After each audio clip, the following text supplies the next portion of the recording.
Welcome to the Gym Shorts podcast series. I am your host, Kathy Smith. Today we will meet Sarah McCrady Petersen, youth athletics coach and a former University of Minnesota Division I diver. We're talking about kids in sports with tips on finding a coach kids can connect with and help them bring balance to their sport and the bigger picture of their lives. I am excited to introduce our next guest, Sarah McCrady Petersen, former University of Minnesota Division I diver, earning All-America honorable mention in platform diving at the 2013 NCAA Championships, placing 16th, and the 2016 Olympic Trials semifinalist. Welcome, Sarah, and thank you for joining us today. We're so excited to learn more about your rise to elite athlete status, starting as a young gymnast and then learn what your experience has been working with parents and kids as you flip to the coaching side. Before we start, because I'm a huge reading and literacy advocate, we always ask our guests one question. What was your favorite childhood book and why? Well, thanks so much for having me and including me in the conversation. I really appreciate it. I don't know if it's considered childhood. I started it when I was a child. My dad read it to me, and then I started reading it on my own. But the Harry Potter series really came out when I was first getting into reading. And then as I continued to grow, like with the young adult books, Harry Potter kind of grew with us in our generation. So I feel like that's probably the one. Oh, that's awesome. I know it.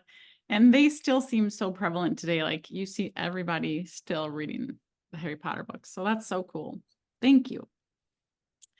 So now, Sarah, how old were you when you started tumbling in the gym? I think I was 3 when I started gymnastics. So there were like those mommy and me classes and the little gym kids classes, which were mostly focused on like playing and jumping on the trampolines and motor skills, that type of thing. So that's when I started. Wow. You've had your whole life as an athlete. As a little girl, Sarah, what were some of the earliest memories you have being so involved in your gymnastics? I feel like it was mostly centered around fun and play, like doing cartwheels in the yard and jumping on the trampolines and jumping into the foam pit and kind of doing handstands and experimenting. But yeah, mostly focused on more of the play aspect of sport rather than like fine tuning skills. Well, that's awesome. Do you have like what are your greatest memories of childhood gymnastics? I feel like learning things so quickly. I feel like when you're a little kid, you progress at such a quick rate that it's so fun, not only as a kid and growing and learning new things so quickly, but watching as a coach or as a parent, your kid progresses so quickly at that age. So I feel like just learning new things all the time. Wow, I can't even barely do a cartwheel, so that's just amazing. Were there any not so great memories that you have when you're little?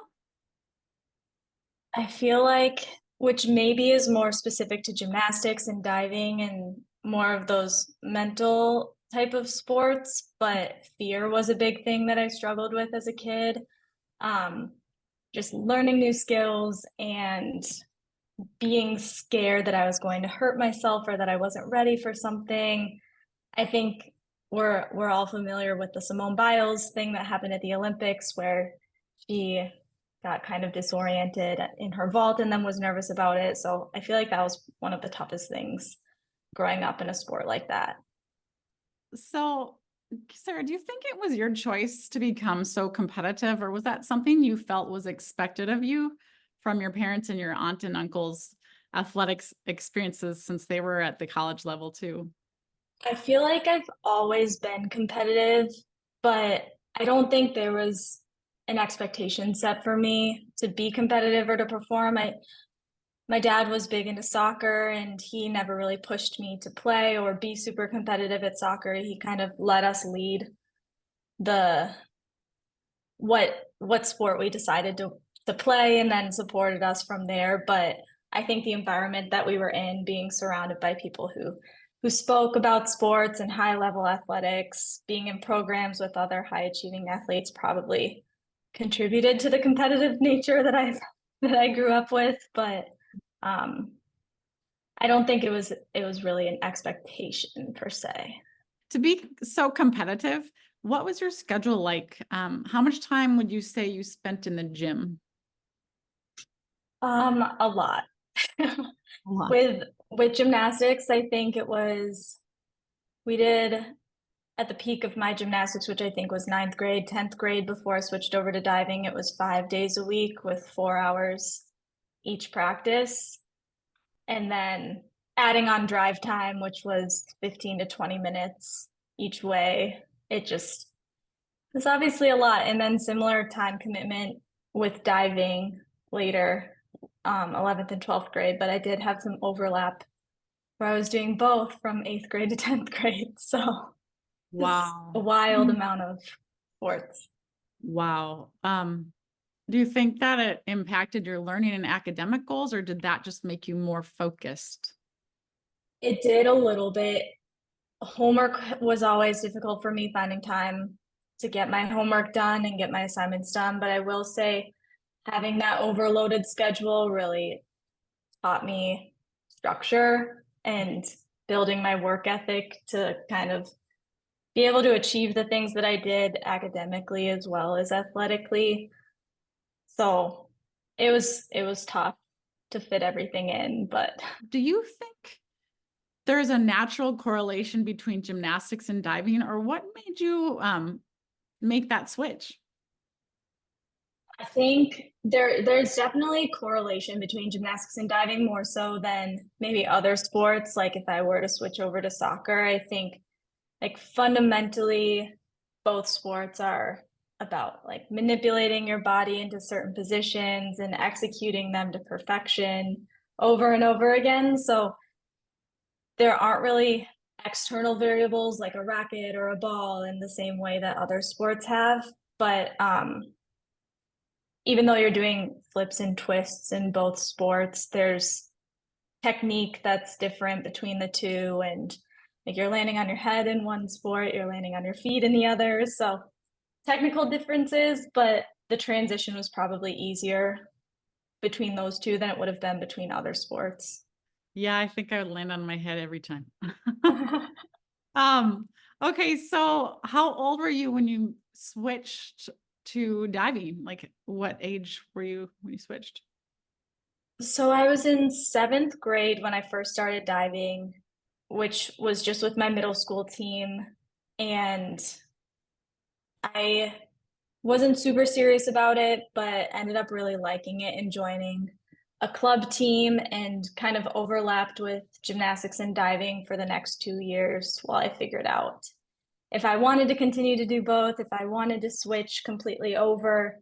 Um, so I did both sports for 3 years and then switched over completely to diving once I realized that that's what I liked better. But there are also some injuries with the gymnastics um, that weren't as prevalent when I was diving. So it was a little bit easier on the body for me to do diving as well.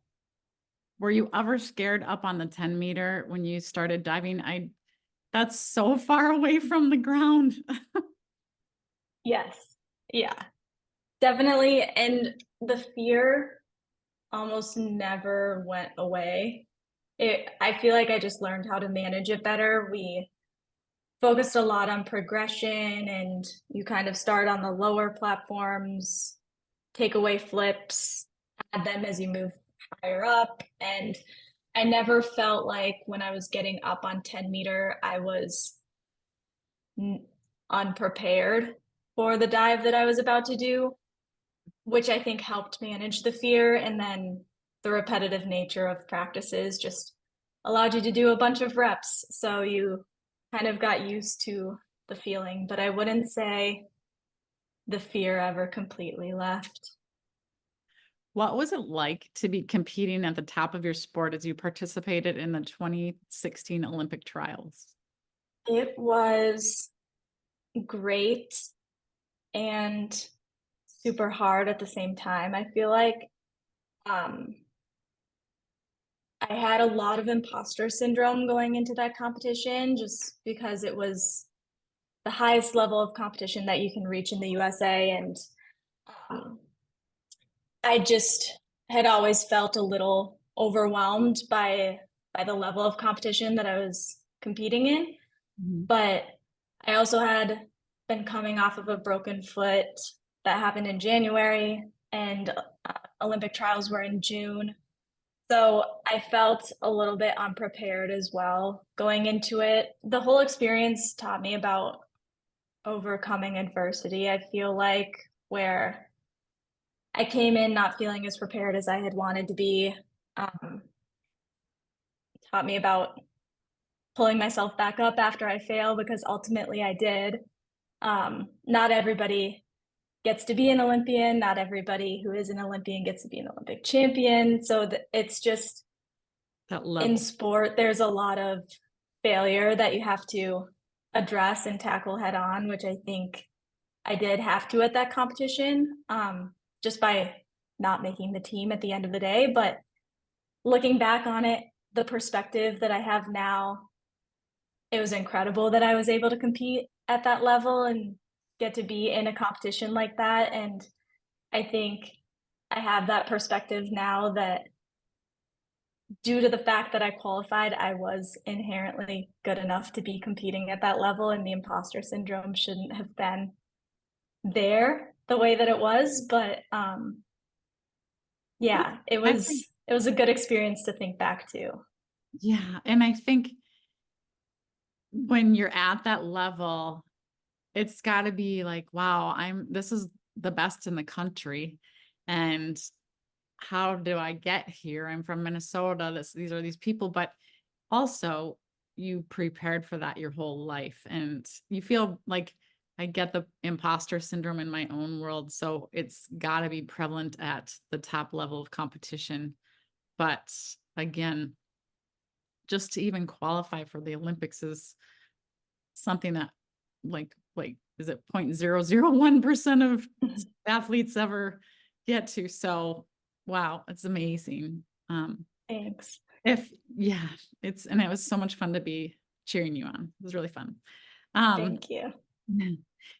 Tell us, what were some of your favorite things about, you know, your career? The thing that I look back at and feel the happiest about was when I was in a competition and felt like I knew I was going to have a great outcome. Like I think athletes have talked about flow state, and maybe people have heard and discussed about that flow state that athletes get into, and it truly is the greatest feeling to be competing and just feeling like everything is coming together, and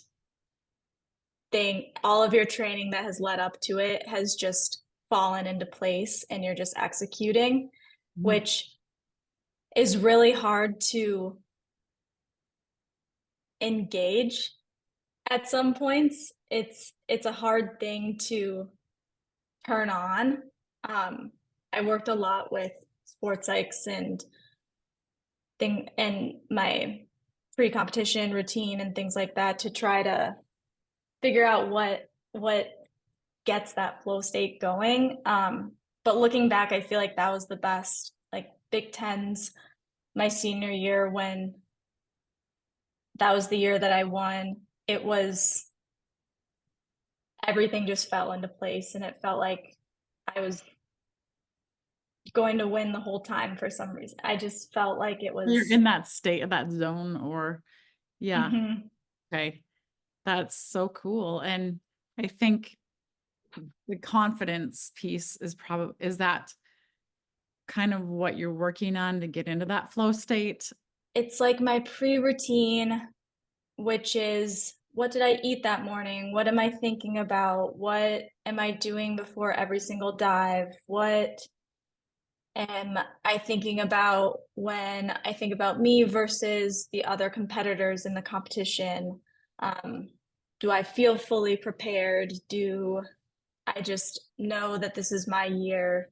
It's it's a lot of different factors, and was always hard to pinpoint what flipped the switch for me.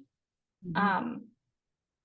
But when it did happen, it was the best feeling. If you look back over your career, is there anything that you would have done differently? Having more fun Mhm. and Mhm. probably believing in myself more.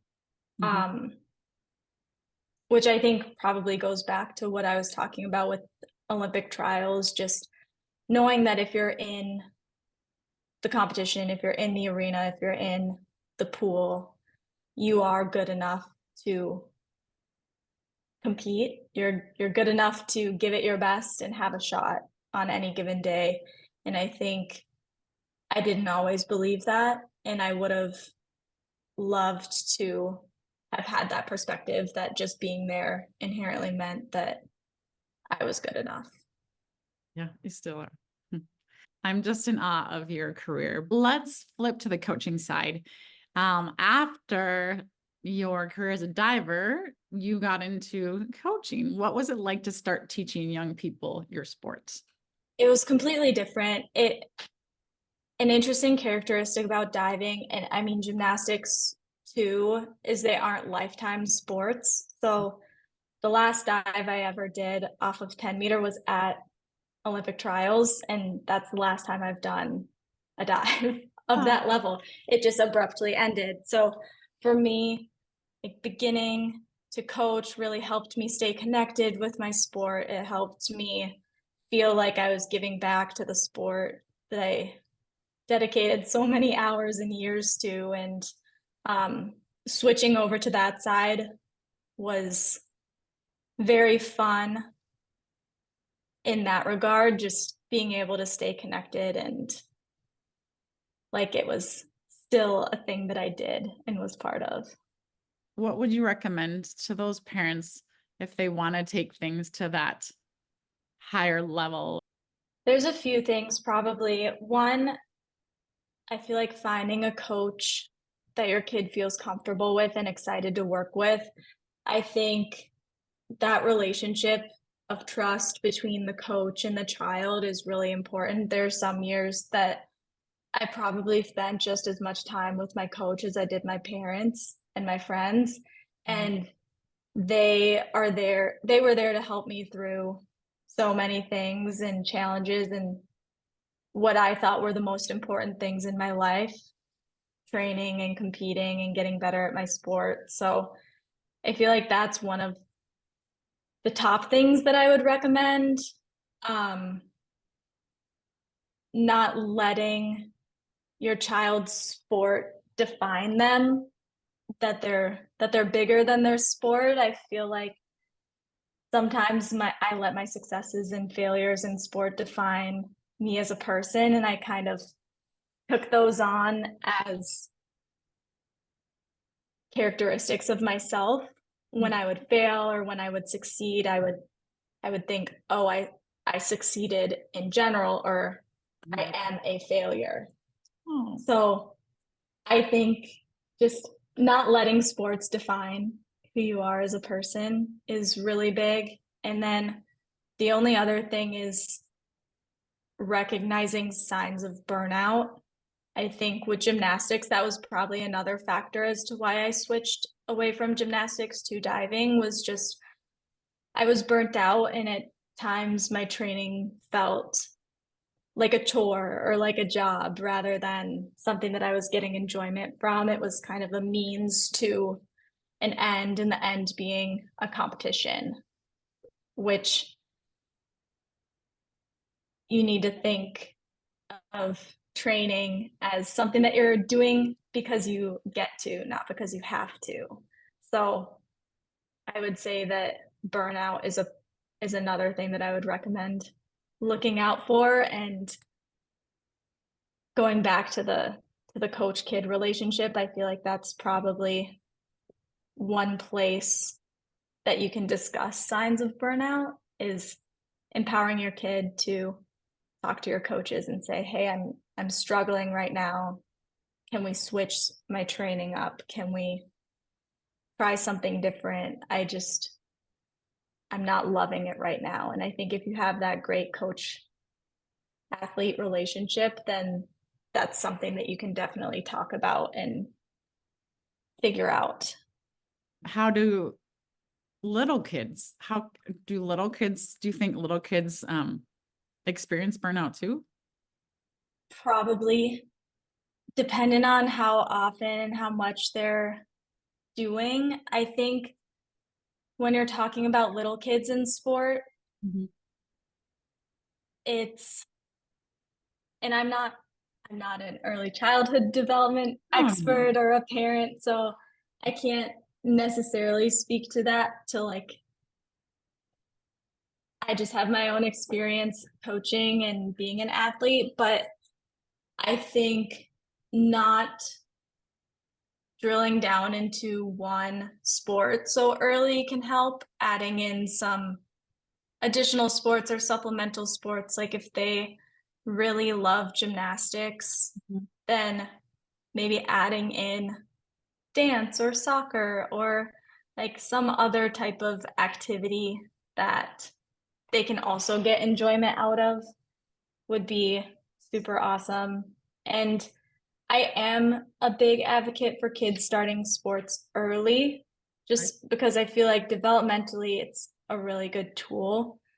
But I think it's a good tool because it teaches like following directions and body awareness and teaching motor skills and teamwork and things like that. But when you focus too heavily on one single sport, I think it doesn't allow that general growth in all of those areas sometimes Mhm. because you're just very focused. And then, like you said, going back to burnout, if you continue that track where you're just doing things over and over and over again, day after day, Yeah. if the kid loves it, that's awesome.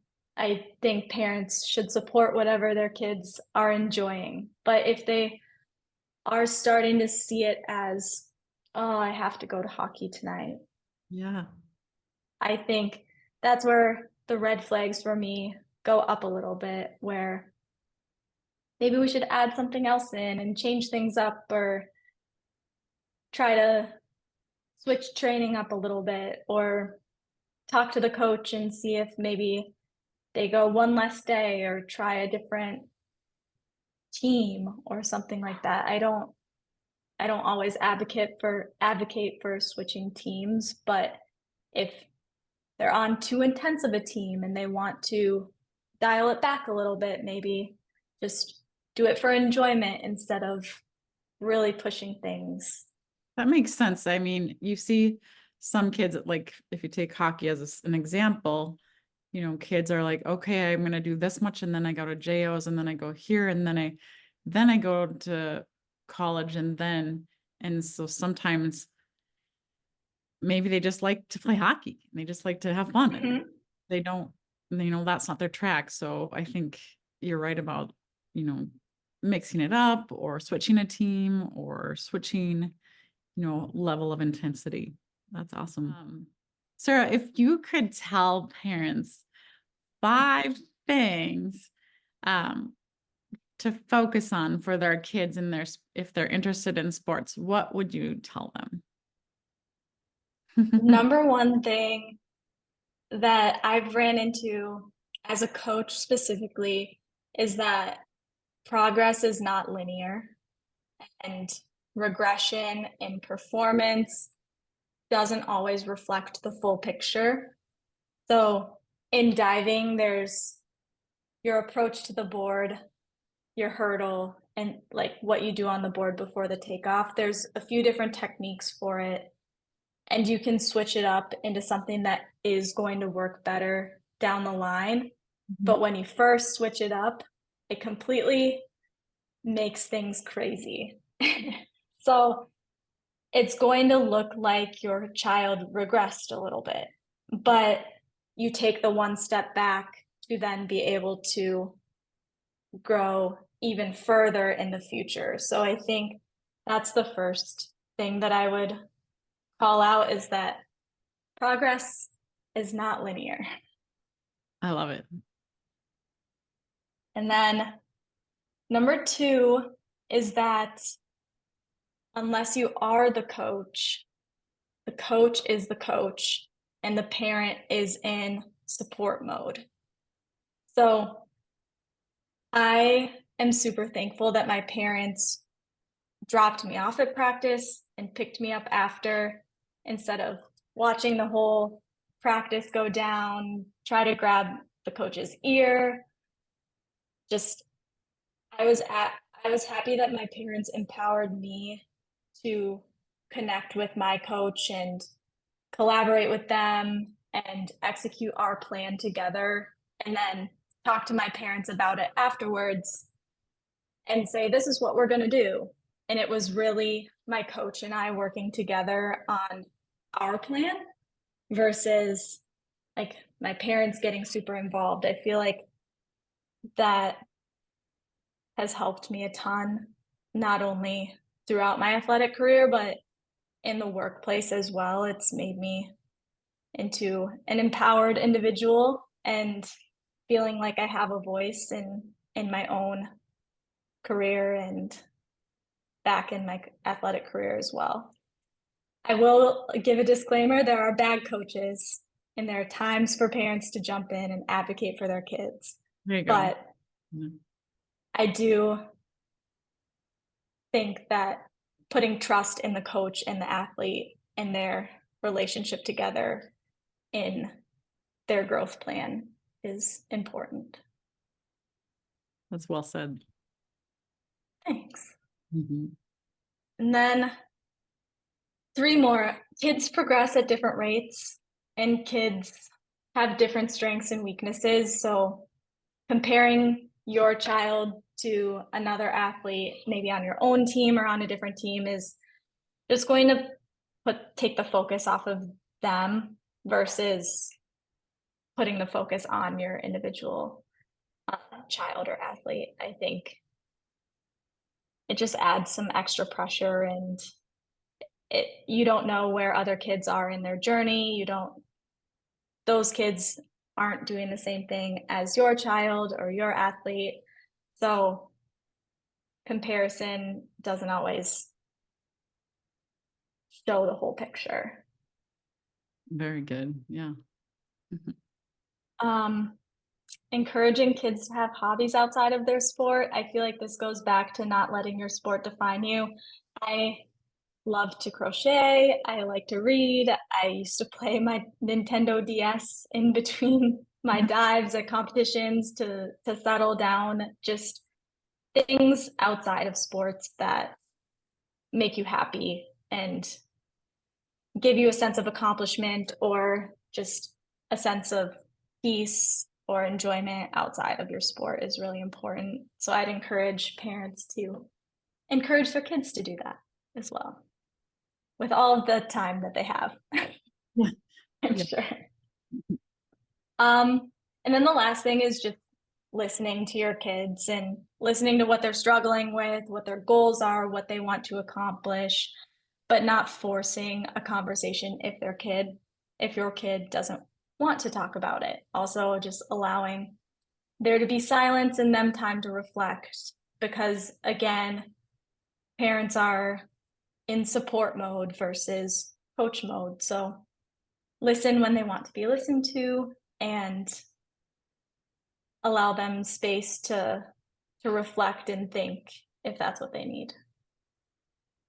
That's some amazing advice. I mean, what would you say to the parents if you recognized or noticed kids just, let's say, out in the field, they're supposed to be playing something and they're picking dandelions? I mean, are there things that you tell parents at that point, hey, maybe this isn't the right sport? Or I feel like first I would ask if their child or athlete was still getting enjoyment out of the sport, because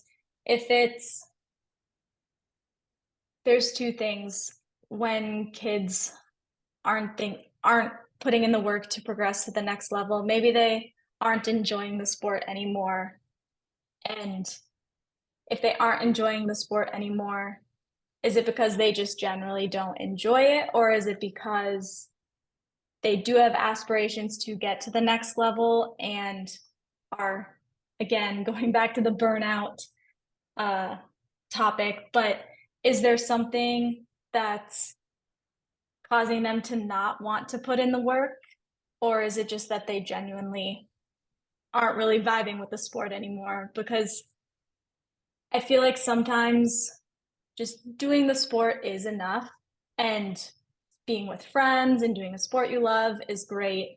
And if the team is more oriented towards a high level track, then maybe they go to like a community ed program or something along those lines where they can still do the sport that they love and get enjoyment out of, but don't feel all of this pressure to get to the next level.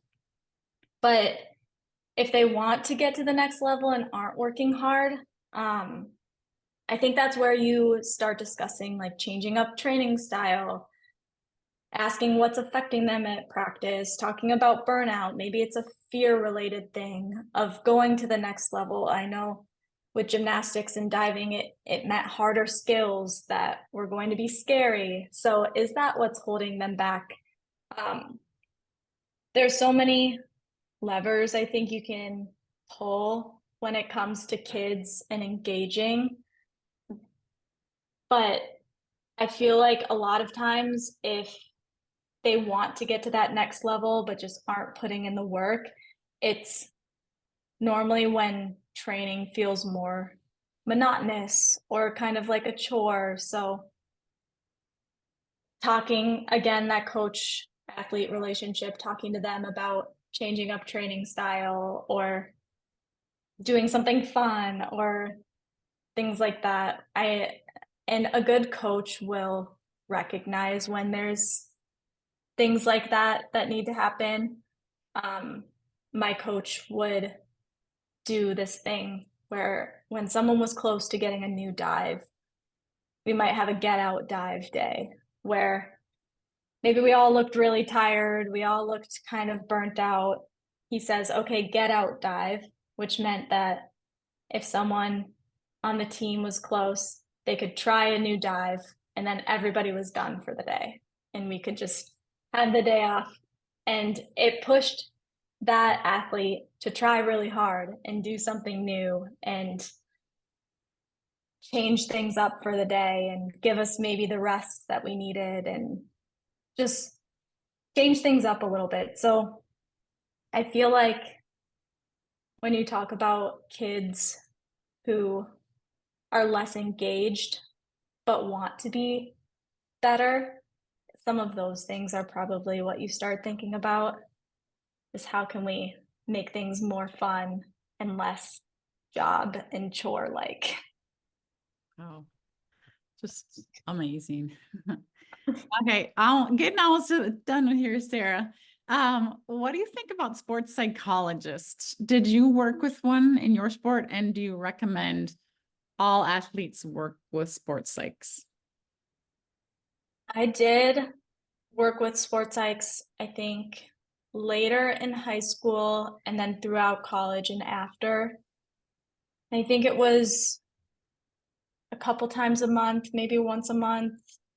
And it, I feel like I, again, recommend it as a training tool that you can add into your toolbox. It's not a requirement, but it's supplemental and can 100% help. I think one of the things that I talked about earlier was that we talked about my routine, and it was a lot of reflection on what was working and what wasn't working, and talking about my fears with certain dives and my fears with performance and what sort of tools we can implement and test out in all of our competitions that we have leading up to the largest competitions to get me to a place where I felt comfortable and felt really ready.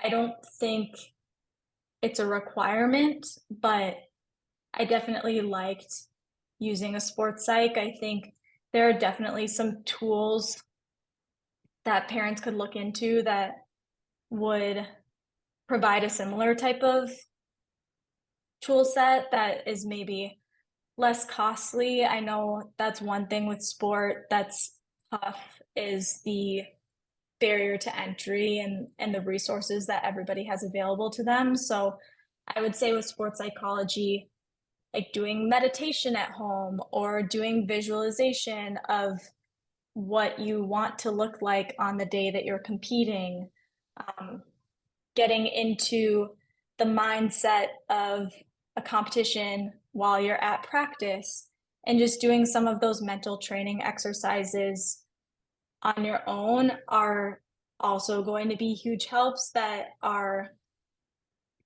less resource heavy that you can kind of find on your own. And you can find like a podcast about sports psychology, or you can find um, meditation, like guided meditation, YouTube videos, and things like that, that I think are all super helpful, which can kind of bridge the barrier into Yeah, getting into with a that sports financial burden. psychologist. Yeah, Mhm. that's so interesting.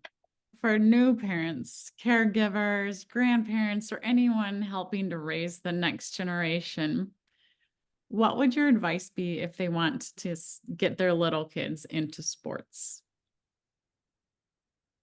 Think the first thing that I would do is just play sports with them, Mhm. getting them comfortable moving their body and familiar with different things that are available, like put a soccer ball in front of their feet and have them do a forward roll and jump, and have them hold a baseball bat or hold a hockey stick, and just kind of see what they're interested in and what they're gravitating towards, because I think part of the responsibility as parents is to listen to what your child is interested in and then support them on that journey into whatever they decide to go to.